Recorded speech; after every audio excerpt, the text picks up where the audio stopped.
ان الحمد للہ نحمده ونستعینه ونستغفره ونعوذ باللہ من شرور انفسنا ومن سیئات اعمالنا من يهده اللہ فلا مضل له ومن يضلل فلا هادی له واشهد ان لا الہ الا اللہ وحدہ لا شریک له واشهد ان محمدا عبدہ ورسولہ اما بعد فإن خیر الحدیث کتاب اللہ وخیر الہدی ہدی محمد صلی اللہ علیہ وآلہ وسلم وشر الامور محدثاتها وکل محدثۃ بدعہ وکل بدعۃ ضلالہ وکل ضلالۃ فی النار۔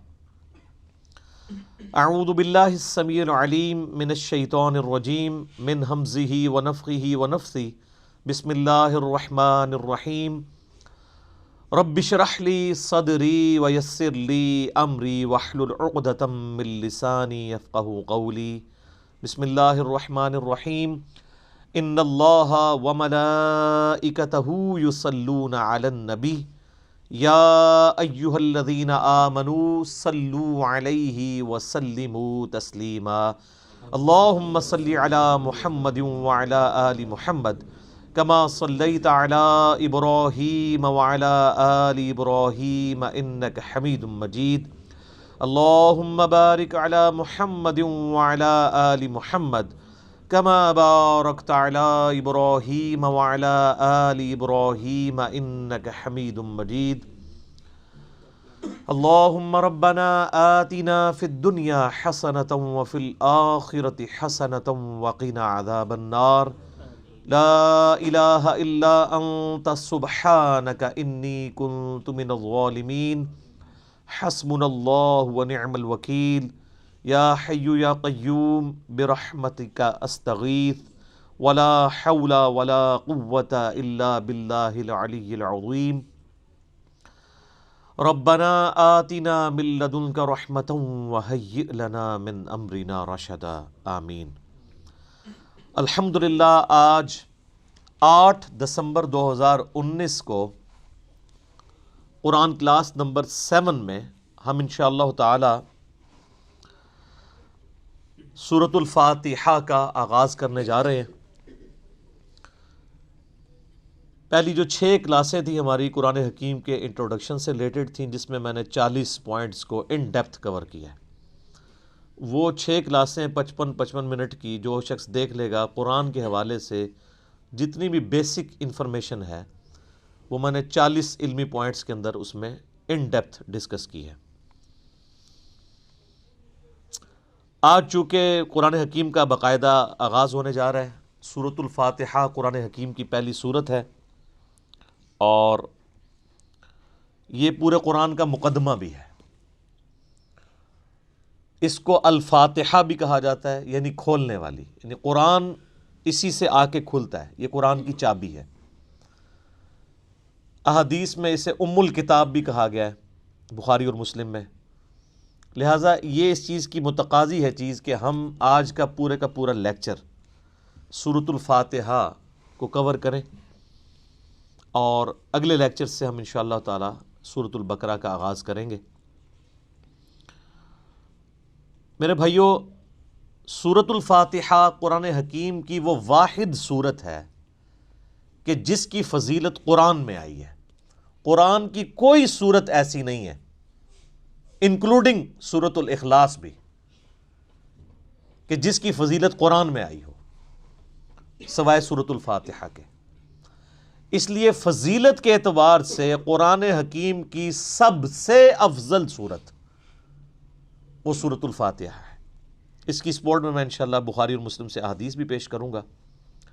قرآن حکیم میں اللہ تعالیٰ نے سورہ الحجر پارہ نمبر 14 میں آیت نمبر 87 ہے، اعوذ باللہ من الشیطان الرجیم، بسم اللہ الرحمن الرحیم، وَلَقَدْ آتَيْنَاكَ سَبْعًا مِّنَ الْمَثَانِي وَالْقُرْآنَ الْعَظِيمِ،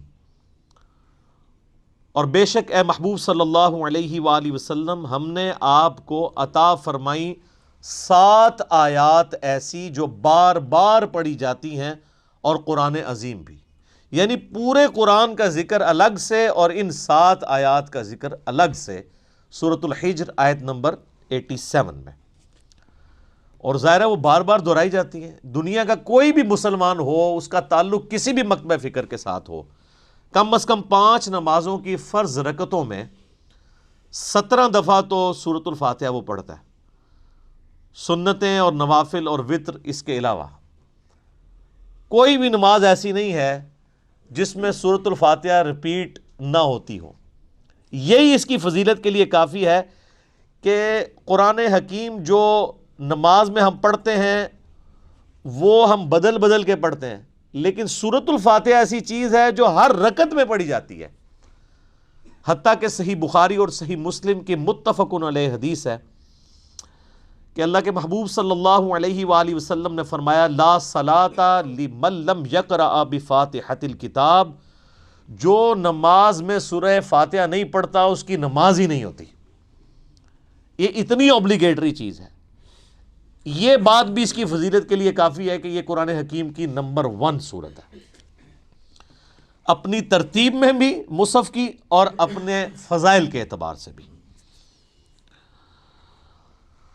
قرآن حکیم کی یہ سب سے عظمت والی سورت ہے۔ اس کی سپورٹ میں صحیح بخاری میں ایک بڑی مشہور حدیث ہے کہ سیدنا ابو سعید ابن معلہ رضی اللہ تعالی عنہ کہتے ہیں کہ میں ایک دفعہ مسجد نبوی میں نماز پڑھ رہا تھا تو اللہ کے محبوب صلی اللہ علیہ وآلہ وسلم نے مجھے آواز دی، تو میں چونکہ نماز میں مشغول تھا میں نے جانے میں تاخیر کر دی۔ تھوڑی دیر بعد میں پہنچا تو آپ صلی اللہ علیہ وآلہ وسلم نے فرمایا کہ میں نے تمہیں آواز دی تھی، تم کیوں نہیں آئے؟ تو انہوں نے کہا کہ میں نماز پڑھ رہا تھا۔ تو آپ صلی اللہ علیہ وآلہ وسلم نے فرمایا، کیا تم نے اللہ کا یہ حکم نہیں سنا؟ سورۃ الانفال کی آیت آپ نے پڑھی، استجیبوا للہ والرسول اذا دعاکم، جب اللہ اور اس کا رسول تمہیں پکاریں فوراً ان کی آواز پہ لبیک کہو۔ اس کائنات میں ایک ہی ہستی ایسی ہے مخلوقات میں کہ جو اگر عین نماز کی حالت میں بھی کسی کو بلائیں تو نماز توڑ کر نہیں، نماز چھوڑ کر اسی حالت میں ان کی خدمت میں حاضر ہونا یہ فرض ہے، سورۃ الانفال کی اس آیت کے تحت اور بخاری کی اس حدیث کے تحت، اور وہ امام اعظم محمد رسول اللہ صلی اللہ علیہ وآلہ وسلم کی مبارک ذات ہے۔ نماز توڑ کر نہیں، کیونکہ نبی علیہ السلام کی طرف جانا اللہ کے ایک حکم سے دوسرے حکم کی طرف جانا ہے۔ وہ جہاں پہ نماز اس نے چھوڑی ہوگی، اگر 1 رکعت پڑھی ہے، 2 پڑھی ہیں، 3 پڑھی ہیں، تو آ کر وہیں سے اپنی نماز شروع کرے گا، اس کی نماز ٹوٹے گی بھی نہیں۔ اس پہ اجماع امت ہے۔ بہرحال یہ جو ہمارے واعظین آئے دن کہانیاں کراتے رہتے ہیں کہ جی ماں آواز دے دے، باپ آواز دے دے، نماز توڑ دو، اس طرح کی کوئی حدیث نہیں ہے۔ البتہ یہ ضرور ہے کہ اگر زندگی موت کی کشمکش بن جائے، کوئی ایمرجنسی ہو جائے، تو آپ پھر نماز توڑ سکتے ہیں، لیکن نبی علیہ السلام کے کیس میں اگر بلایا جائے گا تو نماز توڑنی نہیں پڑے گی، بلکہ نماز وہیں پر چھوڑ کر آپ علیہ السلام کا حکم سننا پڑے گا۔ تو یہ آپ علیہ السلام نے ان کو تھوڑا سا یعنی ڈانٹ پلائی پیار محبت سے۔ پھر آپ نے اس صحابی کا ہاتھ اپنے ہاتھوں میں پکڑا اور پھر فرمایا کہ میں اس مسجد سے باہر نکلنے سے پہلے تمہیں قرآن حکیم کی سب سے عظیم صورت سکھاؤں گا۔ آپ علیہ السلام کی عادت تھی کہ آپ اگر کسی کو تھوڑا سا بھی سختی سے پیش آتے تھے تو پھر اس کے ساتھ دل جوئی بھی فرماتے تھے۔ آپ ہاتھ پکڑے اور فرمایا کہ میں تمہیں ایک تحفہ دوں گا۔ وہ صحابی کہتے ہیں پھر تھوڑی دیر بعد جب ہم مسجد سے باہر نکلے تو مسجد سے نکلتے ہوئے میں نے نبی علیہ السلام سے کہا، یا رسول اللہ اپنا وعدہ پورا کریں، آپ نے مجھے کہا تھا کہ آپ مجھے قرآن کی سب سے عظمت والی صورت تعلیم فرمائیں گے۔ تو آپ علیہ السلام نے فرمایا کہ وہ صورت ہے الحمد للہ رب العالمین، یعنی سورۃ الفاتحہ۔ اور پھر آپ علیہ السلام نے ساتھ ہی یہ سورہ حجر کی آیت نمبر 87 بھی پڑھی کہ یہ وہ جو قرآن حکیم میں آیا ہے وَلَقَدْ آتَيْنَاكَ سَبْعًا مِّنَ الْمَثَانِي وَالْقُرْآنَ الْعَظِيمِ، یہ ہے وہ صورت جو قرآن حکیم میں اللہ نے مجھے عطا کی، جو 7 آیات بار بار دہرائی جاتی ہیں۔ اور پھر آپ علیہ السلام کے بخاری میں الفاظ ہیں، یہ ام الکتاب ہے، یہ قرآن کی ماں ہے، قرآن کی جڑ اس میں ہے، اسی سے پورے قرآن کا درخت نکل رہا ہے۔ فاتحہ بھی ہے، ام الکتاب بھی ہے، اور یہ وہ 7 آیات ہیں جو سورہ ہجر میں آئی ہیں۔ تو سورہ ہجر کی اس آیت کے کانٹیکسٹ میں کتاب التفسیر چیپٹر میں امام بخاری اس حدیث کو لے کر آئے ہیں۔ یہ حدیث کافی ہے اس کی فضیلت کے لیے۔ اچھا، یہ تو سورہ اعظم تھی نا قرآن کی۔ قرآن کی ایک آیت بھی ہے جو اعظم ہے، وہ صحیح مسلم میں حدیث ہے۔ ابی ابن کعب، جن کے بارے میں بخاری مسلم میں آتا ہے کہ 4 بندوں سے قرآن سیکھو، ان میں ایک عبداللہ ابن مسعود ہیں اور ایک ابی ابن کعب ہیں اور سیدنا سالم ہیں، یہ ان میں سے ایک ہیں۔ تو ابی ابن کعب کہتے ہیں کہ نبی علیہ السلام نے مجھ سے ایک دن پوچھا کہ جانتے ہو کہ قرآن کی سب سے اعظم آیت کون سی ہے؟ تو انہوں نے کہا یا رسول اللہ صلی اللہ علیہ وآلہ وسلم، میرے اندازے کے مطابق قرآن حکیم کی سب سے عظیم آیت اللہ لا الہ الا هو الحی القیوم، آیت الکرسی، سورہ بقرہ کی آیت نمبر 255 ہے۔ تو آپ علیہ السلام نے اپنا ہاتھ ان کے سینے پہ مارا محبت کے ساتھ اور فرمایا ابو منذر، تمہیں یہ علم مبارک ہو۔ یعنی نبی علیہ السلام نے ان کے علم کے اوپر ان کی تحسین فرمائی کہ تمہیں میرے بتائے بغیر تم نے صحیح اندازہ لگایا کہ قرآن حکیم کی سب سے اعظم سورت جو آیت ہے وہ آیت الکرسی ہے۔ بخاری سے پتہ چلا کہ سب سے اعظم سورت سورۃ الفاتحہ ہے، مسلم شریف سے پتہ چلا سب سے اعظم آیت الکرسی ہے۔ تو اس سے یہ بات بھی کلیئر ہوگی کہ جو لوگ کہتے ہیں نا وہ احادیث میں ہے سواد اعظم، وہ سب سے بڑا گروہ جو ہے اس کو پکڑ لینا، اور وہ سب سے بڑا گروہ ہر ملک میں ڈیفرنٹ ہوتا ہے۔ یعنی آپ بنگلہ دیش میں جائیں گے تو وہاں سب سے بڑا گروہ دیوبندی ہے، پاکستان میں سب سے بڑا گروہ بریلوی ہے، سعودیہ میں چلے جائیں گے اہل حدیث بڑا گروہ ہے، ایران میں چلے جائیں گے شیعہ بڑا گروہ ہے۔ تو وہاں اعظم سے مراد تعداد میں بڑا نہیں ہے، عظمت میں بڑا۔ ورنہ سورۃ الفاتحہ کی تو 7 آیات ہیں اور سورہ بقرہ کی 286، تو وہ ہونی چاہیے تھی سورہ اعظم۔ اور آیت الکرسی سے بھی لمبی ایک آیت جو ہے وہ آیت دین جو ہے سورہ بقرہ کے اندر موجود ہے۔ تو یہ عظمت کا ذکر ہو رہا ہے۔ اچھا میرے بھائیو، صحیح مسلم میں ایک اور حدیث ہے، ابن عباس رضی اللہ تعالیٰ عنہما کہتے ہیں کہ نبی علیہ السلام کے پاس ایک دفعہ جبرائیل علیہ السلام بیٹھے ہوئے تھے۔ ظاہر صحابہ نے نہیں دیکھا، آپ علیہ السلام نے بتایا۔ تو اچانک ایک آواز ان کو زوردار سنائی دی، یہ صحیح مسلم کی حدیث ہے۔ تو حضرت جبرائیل علیہ السلام نے نگاہ اٹھا کے اوپر دیکھا اور کہا یا رسول اللہ، آج آسمان کا ایک ایسا دروازہ کھلا ہے جو آج سے پہلے کبھی نہیں کھلا تھا، اور اس دروازے سے ایک فرشتہ زمین پر اترا ہے۔ اتنے میں وہ فرشتہ حاضر ہوا نبی علیہ السلام کی خدمت میں۔ تو حضرت جبرائیل نے کہا کہ یا رسول اللہ، یہ وہ فرشتہ ہے، یہ آج سے پہلے دنیا میں کبھی نہیں آیا تھا، اور وہ دروازہ بھی آج سے پہلے کبھی نہیں کھلا تھا، اور یہ فرشتہ آپ کو سلام عرض کر رہا ہے، اور اللہ کا یہ پیغام لے کر آیا ہے کہ آپ کو بشارت ہو 2 ایسے نوروں کی جو آپ سے پہلے کسی پیغمبر کو نہیں دیے گئے۔ ان میں سے پہلی چیز سورۃ الفاتحہ ہے، اور دوسری چیز سورہ البقرہ کی آخری 2 آیات، آمن الرسول بما انزل الیہ من ربہ والمؤمنون۔ تو سورۃ الفاتحہ وہ نور ہے جو کسی پیغمبر کو نہیں دیا گیا سوائے ہمارے محبوب صلی اللہ علیہ وآلہ وسلم کے۔ اچھا، صحیح بخاری کی جو میں نے حدیث بیان کی کہ سورہ اعظم ہے قرآن کی، اس کے تحت یہ بات تو بالکل کلیئر ہو گئی کہ نبی علیہ السلام نے سورۃ الفاتحہ کو جو تعلیم فرمایا اس کا آغاز کیا الحمدللہ رب العالمین سے۔ تو اس میں واضح اشارہ موجود ہے کہ بسم اللہ الرحمن الرحیم سورہ فاتحہ کا حصہ نہیں ہے، قرآن کا حصہ ہے۔ وہ تو ہر سورت کے آغاز میں بسم اللہ ہے سوائے سورہ التوبہ کے، اور سورہ نمل کے اندر آیت بھی ہے انہ من سلیمان و انہ بسم اللہ الرحمن الرحیم۔ لیکن جو سورتوں کے آغاز میں بسم اللہ لکھی جاتی ہے یہ سورت کا حصہ نہیں، قرآن کا حصہ ضرور ہے۔ تو چونکہ نبی علیہ السلام نے اس میں فرمایا الحمدللہ رب العالمین، تو اگر آپ علیہ السلام نے اس سورت کو تعلیم فرمانا ہوتا اس اعتبار سے کہ بسم اللہ اس کا حصہ ہوتی، تو آپ فرماتے کہ وہ صورت ہے بسم اللہ الرحمن الرحیم الحمدللہ رب العالمین. تو یہ اس بات کو تقویت دیتی ہے کہ بسم اللہ سورہ فاتحہ کا حصہ نہیں. لیکن نماز میں ہم پڑھتے ہیں، اس کے ساتھ پڑھیں گے، لیکن حصہ نہیں ہے. البتہ مسلمانوں میں اہل حدیث مکتبہ فکر اور امام شافعی کے جو مقلدین ہیں ان کا موقف ہے کہ بسم اللہ سورہ فاتحہ کا حصہ ہے. اہل تشیع کا بھی یہی موقف ہے. اسی لیے آپ اگر شیعہ کے چھپے ہوئے قرآن دیکھیں گے اور اہل حدیثوں کے، اب یہ میرے ہاتھ میں جو قرآن ہے یہ سعودیہ سے چھپا ہوا ہے، یہ اہل حدیث کا ہے. اس میں بھی بسم اللہ الرحمن الرحیم کو پہلی آیت انہوں نے ڈکلیئر کیا ہوا ہے، اور الحمدللہ رب العالمین کو دوسری آیت. امام حنیفہ رحمہ اللہ تعالی اور کئی ایک ائمہ کا یہ موقف ہے کہ سورہ فاتحہ کا حصہ نہیں ہے بسم اللہ. میرے نزدیک امام ابو حنیفہ رحمہ اللہ کا موقف احادیث کی روشنی میں مضبوط ہے، کیونکہ نبی علیہ السلام سورہ فاتحہ کا اعلان کرتے ہوئے اس کو الحمدللہ رب العالمین سے بتا رہے ہیں.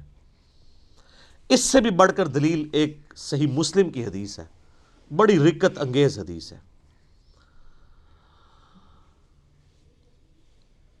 اور وہ حدیث قدسی آپ نے اکثر سنی ہوگی. سیدنا ابو ہریرہ رضی اللہ تعالیٰ عنہ کہتے ہیں کہ اللہ کے محبوب صلی اللہ علیہ وآلہ وسلم نے فرمایا اس شخص کی نماز ناقص ہے، ناقص ہے، ناقص ہے جو سورہ فاتحہ نہیں پڑھتا نماز میں. تو کچھ تابعین نے عرض کیا کہ ابو ہریرہ جب ہم امام کے پیچھے ہوتے ہیں پھر ہم کیا کریں؟ تو انہوں نے کہا اقرأ بہا فی نفسک، تم پھر اپنے جی میں آہستہ آہستہ پڑھ لیا کرو. وہ جز القراء امام بخاری کی کتاب میں آتا ہے کہ وہ آپ نے جب امام سکتے کرتا ہے ان سختوں کے دوران پڑھنی ہے، امام کے ساتھ نہیں پڑھنی. اب یہ الگ سے ایک ٹاپک ہے، میں آج اس کو ڈسکس نہیں کروں گا. میرا یوٹیوب پہ کلپ ہے امام کے پیچھے فاتحہ اور اس کے ساتھ نیو لکھا ہوا ہے، اس میں نے موقف بیان کیا ہے. اور پھر نبی علیہ السلام نے فرمایا حدیث قدسی، یعنی اللہ کا فرمان بزبان محمد رسول اللہ صلی اللہ علیہ وآلہ وسلم، کہ اللہ تعالیٰ فرماتا ہے قسمت الصلاۃ بینی و بین عبدی نصفین. اچھا، یہ حدیث شیعہ کے ہاں بھی پائی جاتی ہے جو میں بیان کر رہا ہوں صحیح مسلم کی، اب کہ میں نے نماز اپنے اور اپنے بندے کے درمیان برابر تقسیم کر لی ہے، نصف میرے لیے ہے اور نصف میرے بندے کے لیے. اور نماز کسے کہا؟ سورہ فاتحہ کو، پوری نماز. پھر اللہ تعالیٰ نے فرمایا، نبی علیہ السلام فرماتے ہیں کہ جب میرا بندہ کہتا ہے الحمدللہ رب العالمین تو میں کہتا ہوں میرے بندے نے میری حمد بیان کی، میری تعریف کی. جب وہ کہتا ہے الرحمن الرحیم تو میں کہتا ہوں میرے بندے نے میری ثنا کی. جب وہ کہتا ہے مالک یوم الدین تو میں کہتا ہوں میرے بندے نے میری تمجید بیان کی، میری بزرگی کا اعتراف کر لیا. اور جب وہ کہتا ہے ایاک نعبد و ایاک نستعین تو یہ میرے اور میرے بندے کے درمیان کامن عہد اور بانڈ ہے. جو میرے بندے نے مجھ سے مانگا میں نے اسے دیا. اور جب میرا بندہ کہتا ہے اہدنا الصراط المستقیم صراط الذین انعمت علیہم غیر المغضوب علیہم ولا الضالین آمین، تو میرے بندے نے جو مجھ سے مانگا اس دعا میں نے اسے عطا کر دیا.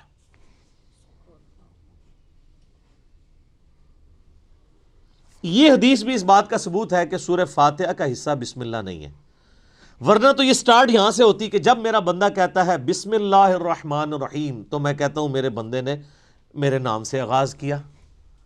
جب وہ کہتا ہے الحمدللہ رب العالمین تو میں کہتا ہوں میرے بندے نے میری حمد کی. تو اس حدیث میں بھی، حدیث قدسی میں بھی سورہ فاتحہ کا آغاز الحمدللہ رب العالمین سے ہوا.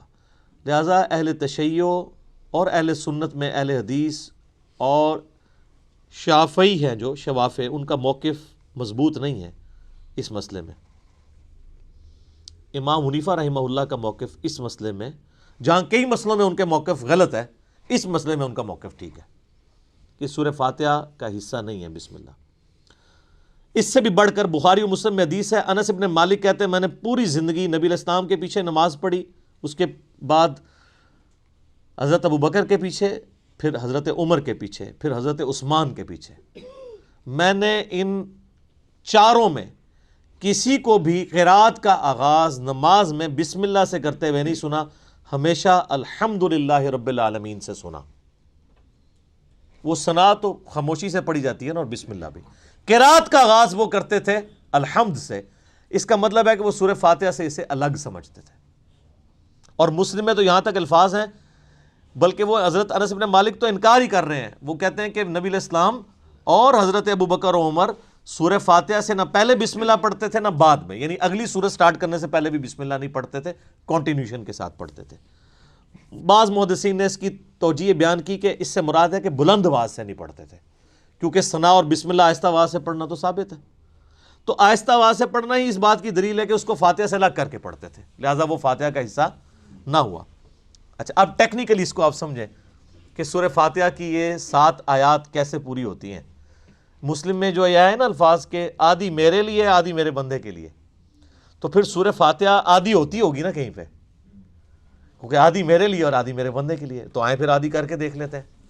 وہ سٹارٹ ہو رہا ہے اس حدیث میں، جب میرا بندہ کہتا ہے الحمدللہ رب العالمین، تو میں کہتا ہوں میرے بندے نے میری حمد کی، الرحمن الرحیم میرے بندے نے میری ثنا کی، مالک یوم الدین میرے بندے نے میری بزرگی کا اعتراف کیا۔ 3 آیتیں ہوگی۔ اس کے بعد آتا ہے ایاک نعبد و ایاک نستعین، یہ میرے اور میرے بندے میں کامن ہے، لہٰذا یہ آیت پھر سینٹر میں ہو گئی، کیونکہ تینوں پہلی آیات جو ہیں وہ اللہ کی تعریف ہے، الحمدللہ رب العالمین، الرحمن الرحیم، مالک یوم الدین۔ ایاک نعبد و ایاک نستعین عہد ہے، اور کہا یہ کامن ہے، مراد یہ سینٹر میں ہے۔ اور اس کے بعد جتنی چیزیں وہ دعائیں ہیں، اہدنا الصراط المستقیم، یہ بندے کی ہو گئی، صراط الذین انعمت علیہم غیر المغضوب علیہم ولا الضالین آمین۔ یہ 3 آیات اللہ سے دعا ہوئی، یہ بندے کے لیے، اور اس میں الفاظ ہیں جو میرے بندے نے مانگا میں نے دے دیا۔ پہلی 3 اللہ کی ثنا، اور سینٹر والی ایاک نعبد و ایاک نستعین کامن بانڈ۔ ٹھیک ہو گیا؟ اس سے بھی مزے کی بات، ایاک نعبد و ایاک نستعین بھی سینٹر ہو جاتی ہے، یہ ایک آیت ہے نا، ایاک نعبد، اے اللہ ہم تیری عبادت کرتے ہیں، یہ بھی اللہ کی تعریف، و ایاک نستعین، اور دعا تجھ سے کرتے ہیں۔ واؤ پہ آگے سینٹر بنتا ہے، اس واؤ سے پہلے 3.5 آیات اس طرف ہیں اور 3.5 آیات اس طرف ہیں، یہ بالکل سینٹر بنتی ہے واؤ، ایاک نعبد، اور وہ اسی لیے حدیث میں ہے نا یہ کامن ہے۔ کامن کیوں ہے؟ ایاک نعبد میرے بندے نے میری عبادت کی، و ایاک نستعین میرے بندے نے مجھ سے مانگا، اور کیا مانگا؟ اہدنا الصراط المستقیم صراط الذین انعمت علیہم غیر المغضوب علیہم ولا الضالین آمین۔ تو یہ اتنی مضبوط دلیل ہے، یہ جتنے دلیل کیا کتنے دلائل میں نے سامنے رکھ دی ہیں کہ جس کے بعد کوئی گنجائش نہیں رہتی کہ کوئی بندہ ہٹ درمی پہ اور ضد پہ آ جائے۔ شیخ زبیر زئی رحمہ اللہ تعالیٰ سے 2008-9 کی بات ہے، میں نے، اب چونکہ وہ اہل حدیث تھے تو اہل حدیث کی کوشش ہوتی ہے کہ امام حنیفہ ہر مسئلے میں غلط ثابت ہو جائے، تو میں نے ان کے سامنے کہا جی اب آپ کو چیک کرتے ہیں، ہم بخاری مسلم کو مانتے ہیں کہ وہ یہ نہ ہو کہ امام حنیفہ کی دشمنی آپ کو اس پہ نہ ابھار دے کہ آپ سچائی سے اناد کریں۔ تو مجھے کہتے ہیں جی وہ بسم اللہ حصہ ہے فاتحہ کا۔ میں نے کہا جی یہ واضح احادیث ہیں، یہ میں نے سارے دلائل آپ کو بھی سن کے اندازہ ہو گیا ہوگا، اس کے بعد کوئی بندہ یا مان سکتا ہے یا چھڑولی چھوڑ سکتا ہے آگے سے، بالکل واضح بات ہے۔ تو ان باتوں کا ان کے پاس کوئی جواب نہیں تھا۔ وہ کہتے ہیں نہیں امام شافعی، میں نے کہا امام شافعی کو چھوڑیں، آپ کہتے ہیں کتاب و سنت، اب آپ کہہ رہے ہیں امام شافعی کہتے ہیں بسم اللہ حصہ ہے۔ ہم آپ کو بخاری مسلم سے ثابت کر رہے ہیں کہ سورہ فاتحہ کا حصہ نہیں ہے بسم اللہ۔ بہرحال نماز میں بھی پڑھیں گے، قرآن میں بھی پڑھا جائے گا، قرآن کا حصہ ہے سورہ فاتحہ سے پہلے پڑھنا، اور نماز میں بھی ہم بسم اللہ پڑھنا سنت ہے، بسم اللہ پڑھ کے ہی سورہ فاتحہ پڑھی جاتی ہے۔ جب بالکل پہلی دفعہ پڑھی جائے گی پھر تو اعوذ باللہ بھی پڑھا جائے گا، یہ بھی ذہن میں رکھیے گا۔ پہلی رکعت میں تو اعوذ باللہ سے بھی سٹارٹ کریں گے، باقی رکعتوں میں صرف بسم اللہ سے۔ کیوں؟ قرآن جب بھی پڑھا جائے گا نا تو اعوذ باللہ سے آغاز ہوگا، ایون آپ نے قرآن پڑھتے پڑھتے تلاوت روک دی، بند کی، کسی سے گپ شپ کی، دوبارہ پڑھیں گے تو اعوذ باللہ سے۔ اور اس کا حکم جو ہے سورۃ النحل آیت نمبر 98 میں موجود ہے، فَإِذَا قَرَأْتَ الْقُرْآنَ فَاسْتَعِذْ بِاللَّهِ مِنَ الشَّيْطَانِ الرَّجِيمِ، پس تو جب بھی قرآن کی قرات کرنے لگے تو اللہ کی پناہ حاصل کر لیا کر شیطان مردود کے اگینسٹ۔ کیوں؟ اگر آپ شیطان کے اگینسٹ اللہ کی پناہ نہیں حاصل کریں گے تو قرآن پڑھ کے آپ غلط رزلٹ بھی نکال سکتے ہیں، اس میں قرآن کا قصور نہیں ہے۔ اگر ایک اچھی گاڑی ہے اس پہ ڈرائیور غلط بیٹھ گیا جا کے ٹھوک دیتا ہے تو گاڑی کا تو قصور نہیں ہے۔ تو قرآن حکیم سے غلط رزلٹ جان بوجھ کے لوگ نکال سکتے ہیں، جب تک کہ اپنے آپ کو قرآن کے سامنے سرنڈر نہ کریں اور اللہ تعالیٰ کے سامنے اپنے آپ کو پیش نہ کریں شیطان کے اگینسٹ کہ یا اللہ تو ہی پناہ دے ہمیں اس کے اگینسٹ، ورنہ قرآن حکیم وہ پڑھیں گے تو اس سے غلط رزلٹ بھی نکال سکتے ہیں، وَلِعَوْذُ بِاللَّهِ تعالیٰ، اس لیے حکم دیا گیا۔ اچھا، بخاری مسلم کی ایک حدیث بڑی مزے کی ہے۔ صحابہ کرام کا قافلہ کہیں جا رہا تھا، راستے میں انہوں نے ایک جگہ پانی کے لیے پڑاؤ کیا، تو وہاں پہ ایک قبیلہ آباد تھا، انہوں نے صحابہ کرام کی کوئی مہمان نوازی نہیں کی، لیکن اسی دوران ان کے قبیلے کے سردار کو ایک سانپ یا بچھو نے ڈس لیا۔ یہ حدیث بخاری میں بھی ہے اور مسلم میں بھی۔ تو جب وہ سانپ اور بچھو نے ڈس لیا تو وہ صحابہ کرام کے پاس آئے اور کہا کہ تم میں سے کوئی ایسا ہے جو جھاڑ پھونک کر سکتا ہو، دم ڈال سکتا ہو زہریلے جانور کا؟ تو ایک صحابی نے کہا ہاں مجھے ایک دم آتا ہے، لیکن میں یہ بکریوں کا پورا ریوڑ اس کے عوض معاوضہ لوں گا۔ مرتے کیا نہ کرتے، پھنسے ہوئے تھے، انہوں نے کہا ٹھیک ہے۔ اس نے جا کے دم ڈالا سورہ فاتحہ پڑھ کے، تو حدیث کے الفاظ ہیں وہ بندہ اس طرح ہو گیا جیسے مردہ زندہ ہو جاتا ہے اس کے اثر سے، دم کے۔ بکریوں کا ریوڑ حوالے کیا۔ اب صحابہ کرام میں اختلاف ہو گیا، ایک گروہ نے کہا کہ یہ تو آپ نے قرآن پڑھنے کی اجرت لے لی ہے، یہ تو حرام ہے، زیادہ پرہیزگار لوگ بھی ہوتے ہیں نا۔ دوسروں نے کہا نہیں ہم نے معاوضہ لیا، بالکل ٹھیک ہے۔ بہرحال یہ طے پایا کہ نبی علیہ السلام سے جا کے فیصلہ کروائیں گے۔ آپ علیہ السلام کے پاس آئے تو آپ صلی اللہ علیہ وآلہ وسلم نے پہلے تو اس کی تحسین کی کہ تو نے یہ بہت بڑی انوینشن کی ہے، تجھے کس نے بتا دیا کہ سورہ فاتحہ میں اتنی شفا ہے؟ سورہ فاتحہ شفا بھی دیتی ہے۔ اور پھر آپ علیہ السلام نے فرمایا ان احق ما اخذتم علیہ اجرا کتاب اللہ، سب سے بہترین چیز جس کے اگینسٹ تم معاوضہ طلب کر سکتے ہو وہ اللہ کی کتاب ہے۔ اور پھر آپ علیہ السلام نے فرمایا کہ وہ جو بکریاں لی ہیں نا اس میں سے کچھ حصہ مجھے بھی دو تاکہ امت کے لیے کنفرم ہو جائے کہ یہ مال حلال ہے۔ انہی حدیث کے تحت قرآن حکیم کی جو تعلیم کی اجرت ہے نا، نمازیں پڑھانے کی اجرت نہیں میں بات کر رہا، قرآن کی تعلیم کی اجرت لینا وہ جائز ہے ایز اے ٹیچر۔ جیسے آپ باقی علوم حاصل کرتے ہیں تو پیمنٹ کرتے ہیں نا، چاہے ٹیوشن کے لیے جائیں یا اسکول کے لیے، ویسے ہماری طرح بغیر پیسے لیے پڑھائیں وہ تو بہت اعلیٰ درجے کی چیز ہے۔ تو اسی کے تحت جو ہے نا وہ آپ علماء سے پوچھیں نا نمازیں پڑھانے کی تنخواہ لے رہے ہیں، وہ کہتے ہیں نہیں نہیں نہیں ہم تو تعلیم کی لیتے ہیں، اور تعلیم دیتے بھی کوئی نہیں۔ اب تو بچوں کو لوگوں نے بھیجنا ہی چھوڑ دیا مسجد کے اندر۔ تو بل ایسی مساجد جہاں پر ٹیچرز جو ہیں وہ قرآن حفظ کر رہے ہیں، قرآن کی تعلیم دے رہے ہیں، اور پیرلل میں وہی ٹیچرز باری باری نماز پڑھاتے ہیں، تو وہ تو بغیر تنخواہ کے ہی پڑھا رہے ہیں، وہ تنخواہ تو تعلیم کی لے رہے ہیں۔ امام حنیفہ رحمہ اللہ تعالیٰ تو مطلقاً امام مسیح کی تنخواہ کو حرام سمجھتے ہیں، لیکن بعد میں فقہ حنفی والوں نے متاخرین کے فتوے کے تحت اسے جائز سمجھا ہے۔ تو بل قرآن کی تعلیم والا معاملہ بالکل ٹھیک ہے۔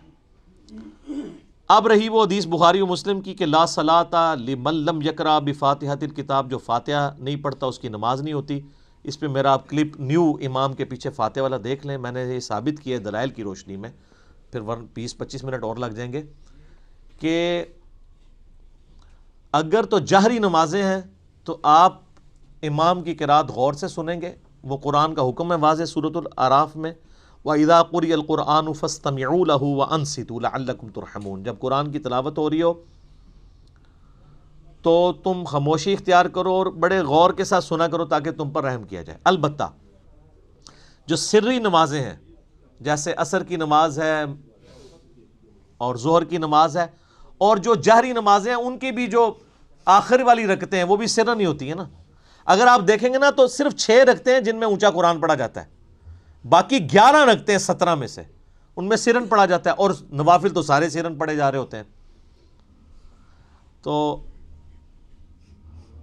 ان میں آپ امام کو غور سے سنیں، اور اگر امام سکتہ دے دے، جیسے جز القراء میں امام بخاری نے مقدمہ یہ پیش کیا ہے کہ قرآن کہتا ہے کہ جب قرآن پڑھا جائے خاموشی سے سنو، حدیث کہتی ہے فاتحہ کے بغیر نماز نہیں ہوتی، تو وہ کہتے ہیں اس کا آپٹیمل سولوشن یہی ہے جو سنن ابی داؤد میں حدیث بھی ہے کہ نبی علیہ السلام سکتے کیا کرتے تھے، رکوع میں جانے سے پہلے ایک سکتہ ہوتا تھا، اور حضرت ابو ہریرہ کہتے ہیں کہ امام کے سکتے کو فاتحہ کے لیے غنیمت سمجھو، جز القراء میں۔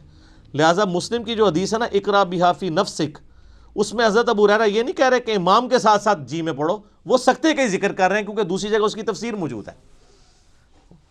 تو یہی موقف امام ابن تیمیہ کا بھی ہے، حالانکہ اہل حدیث امام ابن تیمیہ کو بڑا مانتے ہیں، لیکن امام ابن تیمیہ جو ہے وہ جہری نمازوں میں سننے کے اور سرن میں پڑھنے کے قائل ہیں۔ شیخ البانی بھی یہی موقف رکھتے ہیں، مولانا مودودی رحمہ اللہ کا بھی یہی موقف ہے، ڈاکٹر اسرار صاحب کا بھی یہی موقف ہے، اور ایون جو سعودیہ سے قرآن چھپتا ہے احسن البیان، اس میں بھی لکھا ہوا ہے کہ قرآن اور حدیث دونوں پہ عمل کرنا چاہیے، جب امام قرات کر رہا ہو تو خاموشی سے سننی چاہیے، اور سکتے میں پڑھنا چاہیے اگر سکتے میں آپ کو موقع ملے۔ ایون حافظ ابن کثیر نے بھی تفسیر ابن کثیر میں آ کے اینڈ پہ اسی موقف کو ہی ترجیح دی ہے، اور یہی موقف امام مالک رحمہ اللہ تعالیٰ کا ہے جو سب سے مضبوط موقف ہے۔ میں نے اس کے دلائل بھی اور پورے ان کا جو کاؤنٹر نیریٹو ہے، اب ظاہر ہے کہ یہ موقف اڈاپٹ کریں گے تو آپ کو حنفیوں کے ساتھ بھی منہ ماری کرنی پڑے گی اور اہل حدیث کے ساتھ بھی، تو اس کے لیے آپ میرا وہ کلپ دیکھ لیں تو آپ کو انشاءاللہ کلیئر ہو جائے گا۔ لاکھوں لوگوں نے وہ کلپ دیکھا ہے، آپ لکھیں امام کے پیچھے فاتحہ نیو، ایک طرف ایک اہل حدیث مولوی کی تصویر لگی ہوئی ہے، ایک طرف ایک دیوبندی مولوی کی، سینٹر میں ایک عام مسلمان کی۔ تو وہ اس کلپ میں نے یہ ساری باتیں کھول کے بیان کی ہیں۔ آج میں اس چیز کو سکپ کر رہا ہوں تاکہ گفتگو لمبی نہ ہو جائے۔ اب آلموسٹ 25 منٹ رہ گئے پیچھے، تو ہم اللہ کا نام لے کے سورہ الفاتحہ کا آغاز کرتے ہیں۔ اعوذ باللہ من الشیطان الرجیم، بسم اللہ الرحمن الرحیم، الحمد للہ رب العالمین۔ تمام تعریفیں اس اللہ کے لیے ہیں جو تمام جہانوں کا پالنے والا ہے، یہ بھی ترجمہ درست ہے، اور تمام جہان والوں کا پالنے والا ہے، یہ ترجمہ بھی عربی لنگوسٹک کے اعتبار سے درست ہے۔ تمام جہان سے مراد جیسے اب جتنی سپیشیز دنیا میں آباد ہیں وہ ہر ایک کا ایک اپنا جہان ہے۔ پرندے ہیں، پرندوں کا ایک اپنا جہان ہے، حیوانات ہیں، ان کا اپنا ایک جہان ہے، ایک نباتات کی سپیشیز ہیں۔ اس وقت روئے ارض پہ آلموسٹ 2 ملین سپیشیز دریافت ہو چکی ہیں، نباتات حیوانات کی ملا کر، اور ایک ایک سپیشیز آگے بلینز میں۔ انسان ہی دیکھ لیں 7.5-8 ارب کے قریب ہیں، اور باقی حشرات الارض اگر آپ گننا شروع کریں نہ ختم ہونے والے۔ تو یہ تمام کا پالنے والا کون ہے؟ اللہ۔ الرحمن الرحیم، وہ انتہائی رحم فرمانے والا ہے۔ الرحمن کہتے ہیں جیسے اسی سے لفظ یہ اسی یعنی آپ سمجھ لیں عربی لنگوسٹک کے اعتبار سے طوفان بھی عربی کا لفظ ہے نا، یعنی ٹھاٹھے مارتا ہوا سمندر ہے اس کی رحمت کا، اور سمندر تو کبھی کبھی جوش میں آتا ہے نا، اللہ کی رحمت وہ ہے کہ الرحیم مستقل رہتی ہی ٹھاٹھے مارتے ہوئے سمندر کی طرح ہے۔ الرحمن الرحیم، حتیٰ کہ بخاری و مسلم میں حدیث ہے، نبی علیہ السلام نے فرمایا اللہ تعالیٰ نے مخلوقات کی پیدائش سے پہلے اپنے پاس اپنے عرش پہ یہ عبارت لکھ لی تھی کہ میری رحمت میرے غضب پہ بھاری رہے گی۔ قرآن میں بھی ہے وَكَتَبَ عَلَى نَفْسِهِ الرَّحْمَةِ، کہ یہ اللہ نے اپنے اوپر خود لازم کر لیا کہ میں ہر حال میں رحم ہی کروں گا۔ رحم والا جو اللہ تعالیٰ کا پہلو ہے یہ ڈومیننٹ ہے۔ سورہ فاتحہ جو ہے وہ ذہن میں رکھیے گا قرآن کی ماں ہے، ام الکتاب ہے، فاتحہ ہے، قرآن کھولنے والی چیز ہے۔ تو اس میں جو جو چیز آ رہی ہے نا اس کی جڑ پڑ رہی ہے نا، وہ پورا قرآن اسی جڑ سے پھر اگنے والا وہ بڑا تناور درخت ہے۔ ہر چیز کی جڑ سورہ فاتحہ میں۔ مالک یوم الدین، وہ مالک ہے قیامت کے دن کا۔ دنیا میں تو کئی بادشاہ ہیں، اس کی اجازت سے، اس کی مرضی سے نہیں، اجازت سے۔ اجازت یہ ہے کہ کھلی چھٹی ہے، مرضی نہیں ہے کہ وہ غلط کام کریں، وہ بس اللہ نے 2 راہیں دکھا دی ہیں، انا ہدیناہ السبیل اما شاکرا و اما کفورا۔ ہدایت کا راستہ واضح کر دیے، چاہے تو شکر گزاری کی روش اختیار کرو، خواہ ناشکری کی۔ لیکن قیامت کے دن صرف اللہ ہی کا حکم چلے گا. دنیا والے جتنے احکامات ہیں یہ سب کی سب پاورز لوگوں کی طرف سے جو اللہ تعالیٰ نے دی ہیں وہ سلب کر لی جائیں گی. لمن الملک اليوم للہ الواحد القہار. آج کس کی بادشاہت ہے؟ اس قہار کی جو سب پہ چھایا ہوا ہے. قہار کہتے ہیں سب پہ چھانے والا. تو قیامت کے دن کا مالک ہے. یہ ایک ایک آیت کے اوپر ایک ایک گھنٹہ بولا جا سکتا ہے، لیکن چونکہ ہم نے پورا قرآن کور کرنا ہے تو وہ اس میں ساتھ ساتھ آیات آئیں گی کراس ریفرنس کے طور پہ. ایاک نعبد و ایاک نستعین. تعریف کرنے کے بعد اے اللہ ان ساری چیزوں کے ہوتے ہوئے حق تو یہ ہے کہ عبادت بھی تیری ہوگی، دعا بھی تجھی سے کی جائے گی. اے اللہ ہم صرف تیری ہی عبادت کرتے ہیں اور کرتے رہیں گے، تجھی سے مدد مانگتے ہیں اور تجھی سے مانگتے رہیں گے. کیونکہ یہ مضارع کا صیغہ ہے جو کنٹینیوشن ہے. پریزنٹ ٹینس اور فیوچر ٹینس عربی میں ایک ہی ہوتا ہے. ہمارے تو تین ہوتے ہیں نا اردو میں اور انگلش میں، پاسٹ، پریزنٹ اور فیوچر. عربی میں فیوچر اور پریزنٹ کے لیے ایک ہی صیغہ استعمال ہوتا ہے، وہ یہاں پہ استعمال ہوا ہے. ایاک نعبد و ایاک نستعین. اور اگر اس کو دعائیہ بنائیں گے جس طرح کہ اعلیٰ حضرت نے ترجمہ کیا ہے، احمد صاحب بریلوی صاحب نے، انہوں نے بہت زبردست ترجمہ کیا. انہوں نے کہا اے اللہ ہم صرف تیری ہی عبادت کریں اور صرف تجھی سے مدد چاہیں. یہ علیحدہ بات ہے کہ وہ خود اور ان کے ماننے والے غیر اللہ سے بھی مانگتے رہے ہیں. ترجمہ ٹھیک کیا ہے. اسی لیے میں کہتا ہوں قرآن میں کوئی چیز نہیں داخل ہو سکتی. قرآن کا ترجمہ فٹ ہے، آپ کسی کا اٹھا کے دیکھ لیں، ترجمہ سب نے ٹھیک کیا ہوا ہے. اچھا عبادت میں تو دعا بھی شامل ہے. جامعہ ترمذی میں حدیث ہے، سنن نسائی میں حدیث ہے، ابن ماجہ میں الدعاء هو العبادہ، دعا عبادت ہے. تو جب دعا عبادت ہے تو ایاک نعبد میں دعا شامل تھی. یہ پھر ایاک نستعین کیوں آیا؟ اس لیے کہ سب سے سینسٹیو ایشو ہی دعا کا ہے، غیر اللہ کو مدد کے لیے پکارنے کا. تو اللہ تعالیٰ نے اس کو اسپیسیفکلی بیان کیا. اس کے باوجود امت کی اکثریت غیر اللہ سے مدد مانگ رہی ہے. ایک تو ہے ظاہری اسباب، وہ تو آپ مانگیں، تو قرآن میں حکم ہے وَتَعَاوَنُوا عَلَى الْبِرِّ وَالتَّقْوَى وَلَا تَعَاوَنُوا عَلَى الْإِثْمِ وَالْعُدْوَانِ. یہ تو بالکل ٹھیک ہے. وہ ایک مفتی صاحب جو کیو ٹی وی پہ بیٹھے ہوئے ہیں لوگوں کے عقیدے خراب کرنے کے لیے، وہ کہتے ہیں جی اب پھر ہم امی سے روٹی نہ مانگیں جا کے. بھائی امی سے روٹی وہ مانگتا ہے جس کی امی گھر موجود ہوتی ہے، جس کی امی قبرستان میں آرام فرما ہوتی ہے. اگر وہ امی سے روٹی مانگ رہا ہو تو اسے کیا کہا جاتا ہے؟ پاگل یا مجذوب. تھوڑے سوفسٹیکیٹڈ ورڈ، مجذوب یا پاگل.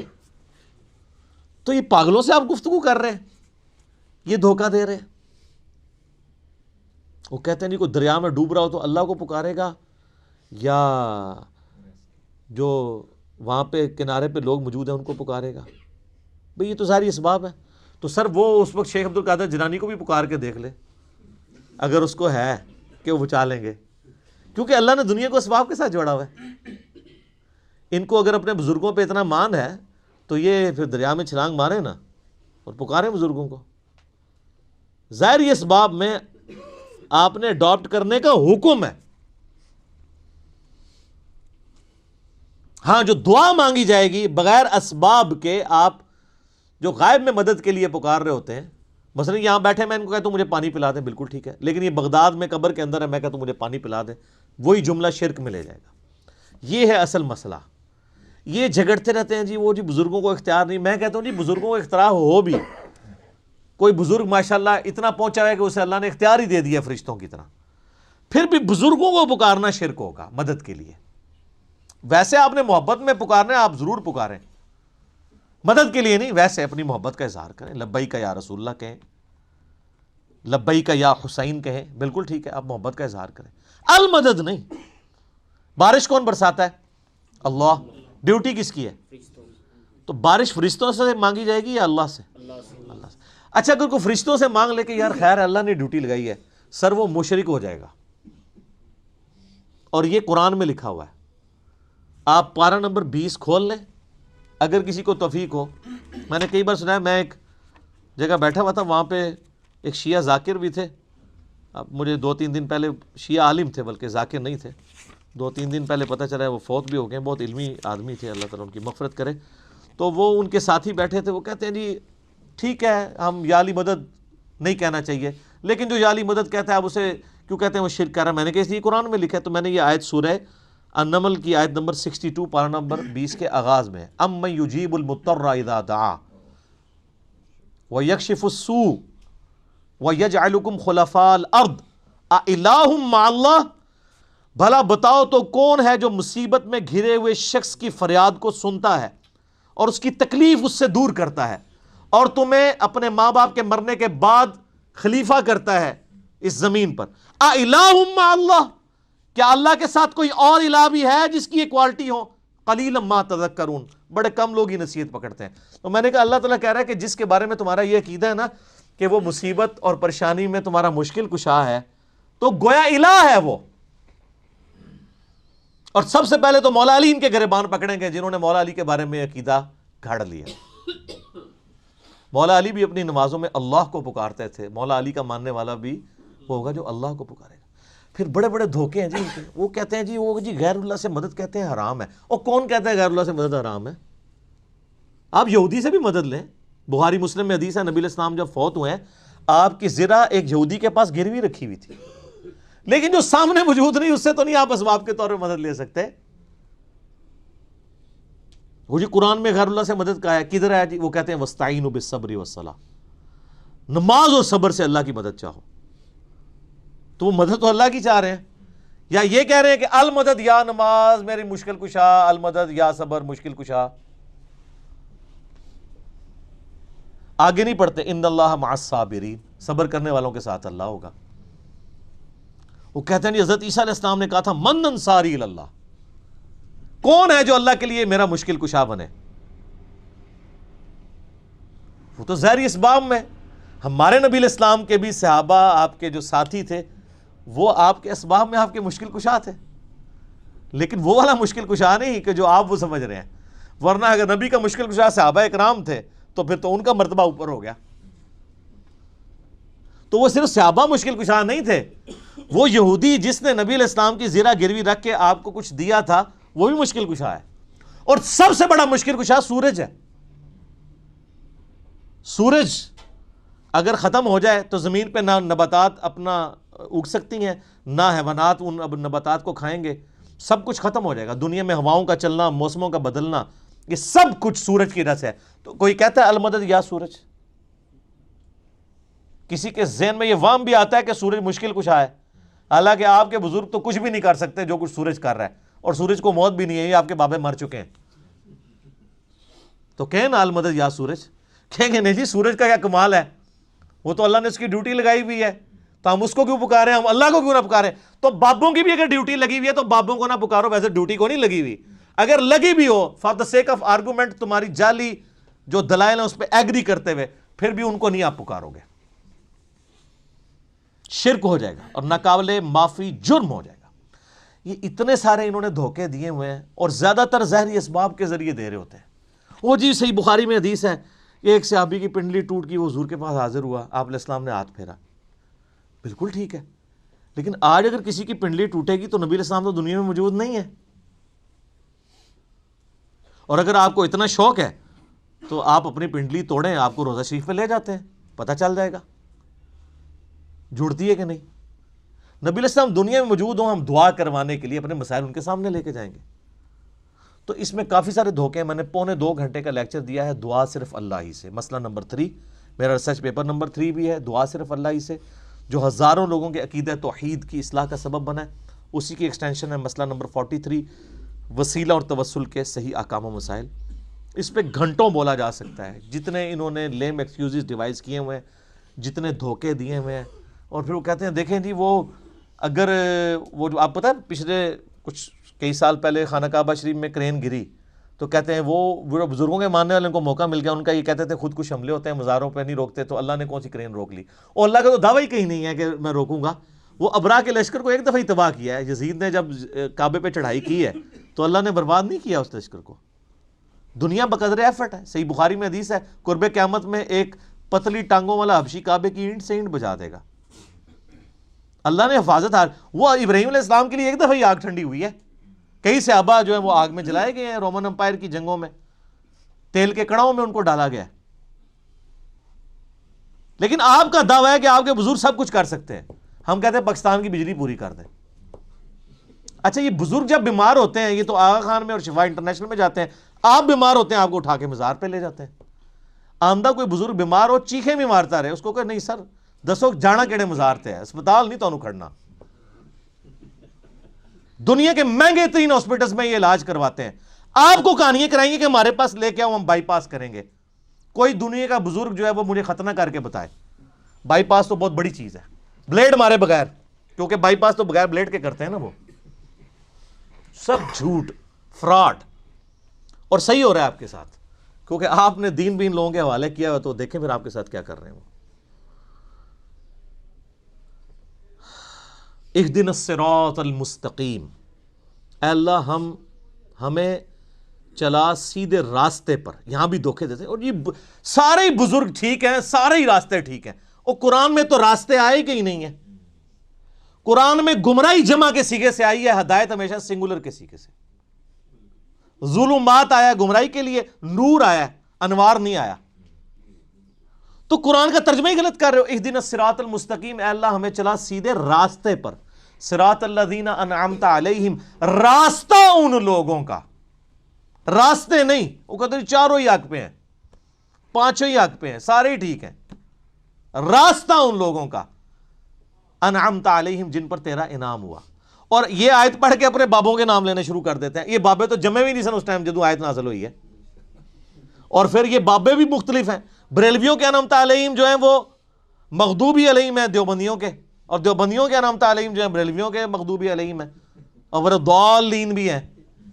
تو بابوں کی کون سی آپ ہمیں ڈوز لگا رہے ہیں؟ کوئی بابے کامن نہیں ہے. انعمت علیہم کون ہے؟ وہ سر سورہ النساء کی آیت نمبر 69 میں ہے، من النبیین والصدیقین والشہداء والصالحین. نبی ہیں، صدیقین ہیں، شہداء ہیں، صالحین ہیں. لیکن صالحین کون؟ ڈیفینیٹ تو صرف صحابہ اور اہل بیت ہے. اس کے بعد صرف ہماری اسیسمنٹس ہیں. اللہ کو پتہ ہے، کیونکہ یہ وہی کا معاملہ ہے. تو راستہ، اور وہ راستہ کس کا ہے؟ اچھا راستہ اللہ کی طرف سے کسے عطا ہوتا ہے؟ بابے کو یا پیغمبر کو؟ اللہ کے کھاتے میں تو بابا کوئی ہوتا ہی نہیں ہے، پیغمبر ہی ہوتے ہیں، باقی سب فالوور ہوتے ہیں. لیڈر ایک، یہاں تو ان کو انہوں نے لیڈر بنا دیا ہوا نا، یہ فالوور تھے.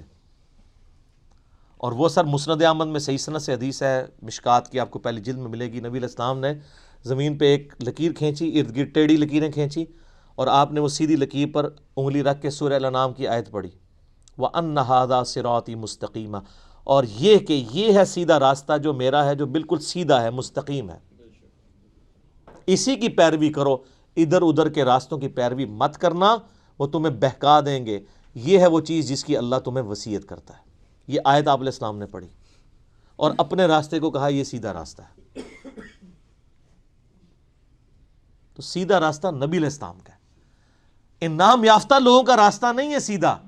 وہ تو بیچارے خود راستے پہ چل رہے ہیں. یہ کہتے ہیں ان کے پیچھے چلے. نہیں نہیں نہیں نہیں، ان کے پیچھے نہیں، اس راستے پہ چلنا ہے جس راستے پہ وہ چل رہے ہیں. ان کے پیچھے نہیں چلنا، نبی علیہ السلام کے پیچھے چلنا ہے. کیونکہ وہ تو پھر آپ خود ہی میں سناتے ہیں، شیخ عبد القادر جیلانی کے پاس شیطان آیا، اس نے کہا عبد القادر تیری ساری نمازیں معاف ہیں جی. تو کہنا جی عبد القادر جیلانی نے لا حول ولا قوت الا باللہ پڑھا اور کہا تو شیطان ہے. تو اس نے جاتے جاتے پھر وار کیا. اس نے کہا تجھے تیرے علم نے بچا لیا. تو ان کا نہیں، مجھے اللہ کے فضل نے بچایا. تو کہتے ہیں وہ ایک نورانی شکل میں آیا تھا، تو وہ کہنے لگا میں تیرا رب ہوں. اور پھر اس نے کہا کہ تیرے اس مقام پہ پہنچے ہوئے 70 غوث میں نے ورگلا دیے. تو ہم کہتے ہیں غوث تو آپ کہتے ہیں سب سے بڑا اونچا مرتبہ ہوتا ہے. وہ 70 غوث جس شیطان نے ورگلا دیے اس کو کیوں نہیں پیر مانتے؟ اور وہ جو 70 غوثوں کے ماننے والے لاکھوں مرید تھے، وہ تو کہہ رہے تھے ہمارے بزرگ ہمیں بخشوائیں گے. وہ بزرگ تو خود اللہ کے فضل سے دوزخ پہنچے ہوئے ہیں. وہ شیطان نے ورگلا دیا. تو تسی کتنے جاؤ گے؟ تو سر پیر انہوں پڑھو جنہوں اللہ نے تھوڑا پیر بنایا. ما ضل صاحبکم وما غوا، تمہارے نبی نہ کبھی بہک کے ہیں نہ کبھی بیرا چلے ہیں. اس کو پیر مانو. سناتے خود ہیں اور انجینئرنگ پھر جب ہم کرتے ہیں ان کو سمجھ آتی ہے ہمارے ساتھ ہو کیا گیا. پھر اس کا اللہ غوثوں کا تو اعتبار ہی کوئی نہیں. 70 غوث جو رگڑے گئے نے تو باقی کا کیا اعتبار ہے؟ تو نبی علیہ السلام کو اپنا امام مانے. تو صراط الذین انعمت علیہم نبی علیہ السلام کا راستہ. اچھا بخاری مسلم میں ایک حدیث ہے، ایک صحابی حاضر خدمت میں، یا رسول اللہ قیامت کب آئے گی؟ فرمایا کو تیاری کی ہے؟ کہ یا رسول اللہ بس موٹے موٹے فرض ہی پورے کرتا ہوں، زیادہ کوئی باتیں نہیں میرے پاس. یعنی باتوں سے مراد یہ نہیں ہے کہ نماز ہی نہیں پڑھتا ہوں، یعنی نفلی باتیں نہیں ہیں، کوئی نفلی روزے نہیں رکھتا، بہت تہجدیں اشراقیں نہیں پڑھتا، موٹا موٹا جو فرض دین ہے اس پہ چلتا ہوں. البتہ میں اللہ اور اس کے رسول سے محبت کرتا ہوں. تو نبی علیہ السلام نے فرمایا پھر اللہ اور اس کے رسول تیرے ساتھ ہوں گے. انس بن مالک کے بخاری مسلم میں الفاظ ہیں کہ ہمیں اسلام لانے کے بعد پوری زندگی حضور کے کسی فرمان سے اتنی خوشی نہیں ہوئی جتنے اس فرمان سے ہوئی کہ جو اللہ اور اس کے محبوب سے محبت کرتا ہے اللہ اس کا محبوب اس کے ساتھ ہوں گے. اور پھر انس بن مالک کے الفاظ ہیں بخاری کے اندر، اے اللہ میں رسول اللہ سے، ابو بکر سے، عمر سے محبت کرتا ہوں، گو میرے اعمال ان کے والے نہیں ہیں، لیکن پھر بھی تو قیامت والے دن مجھے ان کا ساتھ نصیب فرمانا. ہم بھی اللہ سے دعا کرتے ہیں کہ اللہ تعالیٰ قیامت الدن ہمیں نبی علیہ السلام، صحابہ کرام اور اہل بیت کا ساتھ نصیب فرمائے، آمین. تو یہ وہ لوگ ہیں انعمت علیہم، یہ انعمت علیہم پڑھ کے باپوں کے نام لینے شروع کر دیتے ہیں، فلانے علی سرکار، کاں علی سرکار، کتیاں علی سرکار، کوڑے علی سرکار، پتہ نہیں کیا کیا. یار میں کہتا ہوں ان جن کو بزرگ کلیم کر رہے ہیں ان سے نماز سنیں نا، یہ تجوید کے ساتھ نماز، ترجمہ تو آتا ہی نہیں ہے، تجوید کے ساتھ نماز بھی نہیں آپ کو سنا سکتے، جس میں عین، حا، غین، قوف، ثا، سین، صاد، ذال اس کا فرق کر سکے. یہ آپ شروع ہی کریں گے کہ نہیں یہ تو انہوں نہیں یاد آئے گا، اور پھر کلیم کر رہے ہیں کہ آپ کو رسول اللہ تک پہنچائیں گے جو خود نبی علیہ السلام سے کوسوں دور ہیں.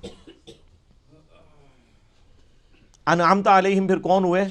ڈیفینیٹلی انبیاء کرام، صحابہ کرام اور اہل بیت. بس بعد میں آپ کی اور میری منہ شگافیاں ہیں، آپ کسی کو رحمت اللہ علیہ کہہ دیں، دوسرے لعنت اللہ علیہ کہہ دیں گے، وہ اپنی اپنی مرضی ہے، اس کی کوئی گارنٹی نہیں ہے. صراط الذین انعمت علیہم غیر المغضوب علیہم ولا الضالین، آمین.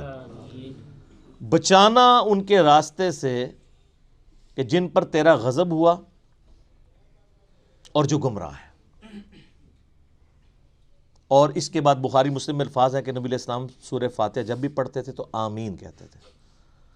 آمین آہستہ آواز میں، اونچی آواز میں، یہ بھی اختلاف ہے. بہرحال امام ترمذی نے پوری بحث کی ہے جس میں انہوں نے یہی راجع قول اختیار کیا ہے کہ جو جہری نمازیں ہیں ان میں آمین اونچی کہی جائے گی، اور جو زور اثر کی نمازیں ہیں اس میں آمین آہستہ کہی جائے گی. بہرحال آمین کہنا سنت ہے. یہ آمین قرآن کا حصہ نہیں ہے، اسی لیے سورہ فاتحہ جب قرآن میں لکھی ہوتی ہے کبھی غور سے آپ نے دیکھا نہیں وہاں آمین نہیں لکھی ہوتی، کیونکہ وہ نماز یعنی نماز میں سنت ہے، قرآن کا حصہ نہیں ہے. اور بخاری مسلم کے الفاظ ہیں کہ اس وقت فرشتے بھی آمین کہتے ہیں، اور جب امام آمین کہتا ہے تو جس کی آمین فرشتوں کے ساتھ مل جائے اللہ تعالیٰ اس کی مغفرت فرما دیتا ہے. اسی لیے اس چیز کا اہتمام کیا جاتا ہے کہ آپ ولضالین سے پہلے پہلے شامل ہو جائیں. تو یہ غیر المغضوب علیہم ولضالین، اس میں طویل خاص کے اعتبار سے تو ظاہر ہے کہ جو نبی علیہ السلام کی امت سے پہلی امتیں جو گمراہ ہوئی ہیں، جن پر اللہ کا غضب ہوا، وہ تو قرآن پھر ہمیں بتاتا ہے. ضربت علیہم الذلہ والمسکنہ یہودیوں کے بارے میں کہ اللہ تعالیٰ نے ان کو بندر اور خنزیر بنا دیا، کونوا قردۃ خاسئین، ان پر ذلت اور رسوائی اور غریب الوطنی مسلط کر دی، وہ آج تک مسلط ہے. اور ضالین گمراہ ہوئے لوگ وہ نصارہ ہیں کہ جن کے پاس یعنی سب کچھ شغف تھا معاملات میں، لیکن غلو کیا دین کے معاملے میں، گمراہی کا راستہ اختیار کیا، باتیں بہت کی، حضرت عیسیٰ کو مانا لیکن ان کو ڈیونٹی میں کلیم کر دیا. یہودیوں کا مسئلہ تھا، یہ اہل علم تھے، اس کے باوجود جان بوجھ کر انہوں نے گمراہی کا راستہ اختیار کیا. آپ کو پتہ کتنے ہیلے بہانے یہ کرتے تھے. اس لیے اللہ نے کہا یہ مغضوب علیہم ہے، ان پہ اللہ کا غضب ہوا ہے، لعنت ہوئی بھی ہے. سورہ نساء میں آتا ہے نا کہ لعنتی ہیں یہ. عیسائیوں کو اللہ نے لعنتی نہیں کہا اس سختی کے ساتھ، کیونکہ ان میں اکثر لوگ سیدھے سادے تھے، گمراہ ہو گئے. لیکن ہے گمراہ ہے، یہ نہیں کہ ان کا سیدھا پن ان کو بچا لے گا، ایسا نہیں ہے. لیکن بڑا جرم ہے کہ جان بوجھ کے ایسا کرنا. تو غیر المغضوب علیہم جن پر اللہ کا غضب ہوا، والضالین اور جو گمراہ ہوئے. یہ آخری آیت ہے. اچھا وہ بعض لوگ کہتے ہیں وہ جی ہر ایک کی جگہ آیت پڑھی ہوئی، یہاں آیت نہیں پڑھی. یہ آیات کے جو نشان بھی ہیں نا، یہ بھی مطلب کوئی آپ پرانے مصحف اٹھائیں گے نا، اگر کلمی ان میں نہیں تھے، یہ تو ڈویژن بعد کی ہے. اندازے تو موجود تھے، یعنی جو آگے ہم گول وہ استعمال کرتے ہیں، تو عموماً جو قرآن چھپتے ہیں نا ان میں وہ والی غیر المغضوب علیہم ولا الضالین سے پہلے جو ہم پڑھتے ہیں نا صراط الذین انعمت علیہم، اس کے اوپر نہیں ہوا ہوتا، یعنی وہ گول نشان نہیں ہوتا، تو اس سے لوگ سمجھتے ہیں کہ شاید یہ پوری ایک آیت ہے تو پھر بسم اللہ کو شامل کریں گے تو 7 آیتیں پوری ہوں گی. نہیں، یہ 2 آیات ہیں. اور میں نے ٹیکنیکلی جو دلائل رکھے ہیں اس سے یہ چیز ثابت ہوتی ہے کہ سورہ فاتحہ کا حصہ بسم اللہ شریف نہیں ہے. اب یہ سورہ فاتحہ جو ہے اگر آپ اس کو اوور ویو کریں نا تو قرآن پاک میں جتنی بھی چیزیں بیان ہونی ہیں آئندہ آنے والے قرآن میں، سب کی جڑ اس کے اندر موجود ہے. اسلام کے بنیادی 3 عقائد کون سے ہیں؟ عقیدہ توحید، عقیدہ رسالت اور عقیدہ آخرت. یہی ہے نا، یہ 3 عقیدے سورہ فاتحہ میں موجود ہیں. عقیدہ توحید الحمدللہ رب العالمین الرحمن الرحیم مالک یوم الدین ایاک نعبد و ایاک نستعین. عقیدہ آخرت مالک یوم الدین، بدلے کے دن کا مالک. اور اہدنا الصراط المستقیم صراط الذین انعمت علیہم عقیدہ رسالت، کیونکہ رسولوں کو اللہ تعالی راستہ اختیار کرتا ہے نا، وہی دیتا ہے نا آگے، امتوں کو رسولوں کے ذریعے دیا جاتا ہے. تو پورے قرآن کا جو یعنی آپ سمجھیں عقائد کی بنیاد اس صورت میں ہے کہ تمہیں مرنے کے بعد اپنے رب کے حضور پیش ہونا ہے، وہ قیامت کے دن کا مالک ہے. قیامت میں اللہ کے پاس پہنچنے سے پہلے پہلے رسولوں کا راستہ اختیار کر لو، توحید کا راستہ اختیار کر لو، اور اللہ سے یہ بھی دعا بھی مانگتے رہو کہ اللہ تعالیٰ گمراہی کے راستے سے اور جو لوگ جن پہ اللہ کا غضب ہوا ان لوگوں کے راستے سے بچاتا رہے. یہ سارا کچھ اگر آپ جمع کریں تو قرآن پاک میں کوئی ایک ٹاپک بھی ایسا نہیں ہوگا. جب رسولوں کا راستہ آ گیا تو رسولوں کی ساری شریعت سمجھ لیں، اس کی جڑ اس میں پڑ گئی. نکاح طلاق کے مسائل بھی اس میں کور، حج کا طریقہ بھی کور، کیونکہ صراط الذین انعمت علیہم ہے اور اہدنا الصراط المستقیم ہے. تو اس لیے اسے ام الکتاب الفاتحہ، قرآن کھولنے والی، قرآن کی ماں کہا جاتا ہے کہ سارے عقائد و نظریات کی جڑ اس صورت کے اندر موجود ہے. انشاءاللہ تعالیٰ اگلی دفعہ ہم سورۃ البقرہ کا آغاز کریں گے. صلو علی الحبیب صلاۃ ور محمد وآل محمد. اللہم صلی علی محمد وعلی آل محمد کما صلیت علی ابراہیم وعلی آل ابراہیم انک حمید مجید. اللہم بارک علی محمد وعلی آل محمد کما بارکت علی ابراہیم وعلی آل ابراہیم انک حمید مجید. اللہ تعالیٰ سے دعا ہے جو حق بات میں نے کہی اللہ تعالیٰ ہمارے دلوں میں راسخ فرمائے. اگر جذبات میں میرے منہ سے کوئی غلط بات نکل گئی اللہ تعالیٰ ہمارے دلوں سے ہی معاف کر دے، ہمیں معاف بھی کر دے، ہمیں کتاب و سنت کی تعلیمات پر عمل کر کے دوسرے بھائیوں تک پہنچانے کی توفیق عطا فرمائے. سبحانک اللہم و بحمدک اشہد ان لا الہ الا انت استغفرک و اتوب الیک وما علینا الا البلاغ المبین. جزاکم اللہ خیرا.